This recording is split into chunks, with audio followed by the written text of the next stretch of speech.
याच लोकेशनला जे आपलं आता ऑफिसमध्ये बोलणं झालं भाडाचं आपण आता 6 लाख रुपये भरायचे, त्याच्यानंतर तुम्ही 30,000 मंथली देणार बरोबर. त्या 30मधून नंतर आपण प्रीमियम भरायचं, ह्याचं काय असेल ते लोन झाल्यानंतर. ते लोन कधी होणार मग? विचार नाही. आणि काय केले माहिती तर बँकेची काय स्कीम अजून लॉन्च नाही झाली. 6 लाख रुपये 6 लाखाची 30,000 रुपये आपल्याला येणार. हां बरोबर. 6 महिने गेले बरोबर.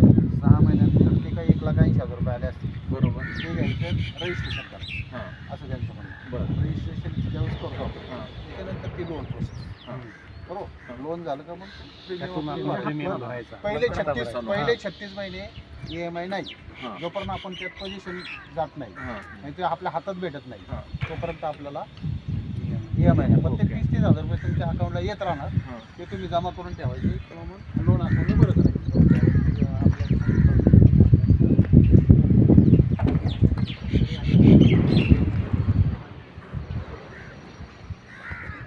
स्कीम लॉन्च झालं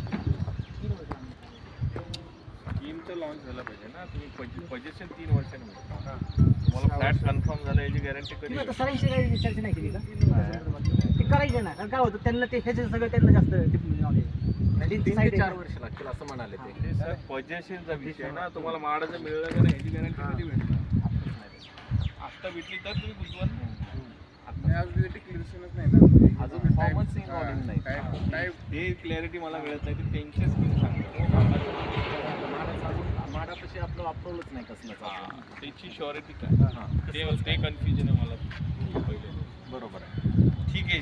ते शिकवायचं सगळं होईल पण म्हाडापर्यंत आपलं रेकॉर्ड कधी जाणार हे म्हणायचं तुम्हाला. आणि ते त्यासाठी केले आपल्याला 1 लाख रुपयाचं चेक हां पॅन कार्ड आधार कार्ड ते पुढे आपल्याला ते तर आहे. मला पण त्याला किती वेळ लागणार हे डिक्लेअर नाही अजून असं मला म्हणायचं. ते होईल. आता ही जमीन कुठे होईल की नाही हो. ते कसं असतं माहिती आहे का?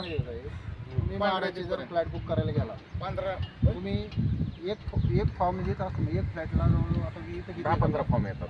10-15 नाही सर, जेव्हा तुम्ही येतात 1400 फ्लॅट 14,000 त्यातनं लकी ड्रॉ निघतो. आणि आपण जे आता देतोय ना सर, ही सगळी लकी ड्रॉप मधले फ्लॅट आहेत. हा बरोबर ना. लकी हे ड्रॉप सगळं मधले क्लिअर आहे हो. सगळ्या सेटअप मधले फ्लॅट आहे. नाही ह्याच्याबाबत काही दुमतच नाही. 200ची गॅरंटी घेतली ना सरांनी. 200 फ्लॅटची गॅरंटी सरांनी घेतली. तुम्हाला 200 फ्लॅट मिळून द्यायची गॅरंटी करायची. 200 म्हणजे आता कोणाचा नंबर इथे 2,000 ज्यांचं 1 लाख रुपये तुम्हाला द्यायचे, 6 लाख प्लस 1 लाख पहिले येणार त्याचं बुकिंग. सर 1 लाख चेक आपण आता 200 लोकांचेच पैसे घेणार 6 लाखाप्रमाणे का 2,000? नाही नाही 200 फक्त 200 आपण सरळ फ्लॅट आपल्याकडे ऑथॉरिटी आहे तेवढंच तेवढंच करायचं काय आपल्याला. बदलला तर मग पुढं बघू काय. काय झालं समजा तुमचं बाबा तुम्हाला असं वाटलं मला नाही घ्यायचा, आम्ही घेतो परत. आम्ही दुसरा माणूस घेतो. अहो सर तुम्हाला एक सांगू का, आता 200 काढलेत ना, म्हणजे आपण 200 काढतो तर कमीत कमी 400-500 लोकांचे आता आपल्याकडे येणार बुकिंग येणार. पण आपण ते घेणार नाही. त्याला काय सांगणार नेक्स्ट टाइम जर तुम्हाला आहे ना, नेक्स्ट टाइम आपण टाकून देऊ. पण ते लोक आपल्याकडे त्यांचं नाव वगैरे देऊन टाकतो. आपण ते चेक करून येणार. हां बरोबर. हां